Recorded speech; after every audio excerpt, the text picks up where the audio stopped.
Alors, de retour dans InDesign, on va mettre un peu d'animation sur le bouton.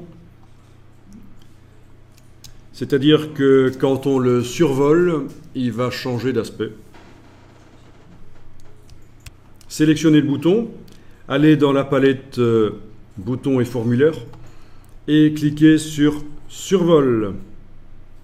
Donc ça, c'est pas pour indiquer ce qui se passe quand on survole le bouton au niveau de l'action du bouton. C'est pour indiquer ce qui se passe au niveau visuel sur le bouton. Et pour l'instant, le bouton, il a le même aspect en survol et en normal. Eh bien, je vais le changer. Je vais changer la couleur du bouton. Donc la couleur de fond, je la mets en avant-plan et je vais le mettre en rouge, voilà.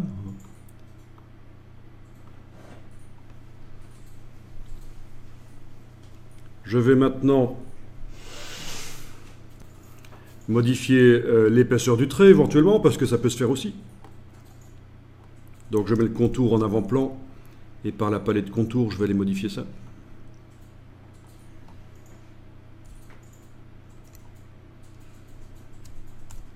Alors peut-être mettre le contour à l'extérieur, ce serait pas plus mal. Ouais. Contour à l'extérieur de l'objet.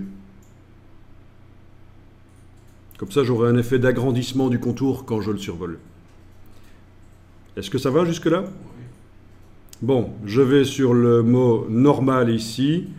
Je vais également mettre le contour à l'extérieur quand il est en affichage normal. Voilà, un peu plus épais pour qu'on voit quand même qu'il est déjà là et à l'extérieur.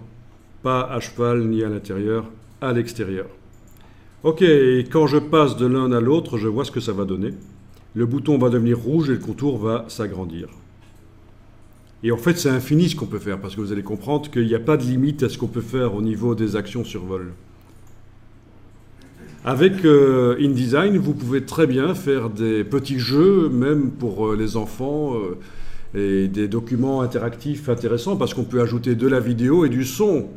Et ça peut se déclencher quand on clique, quand on survole. Il y a des choses qui peuvent apparaître quand on clique, quand on survole. Donc, il y a plein de choses à faire.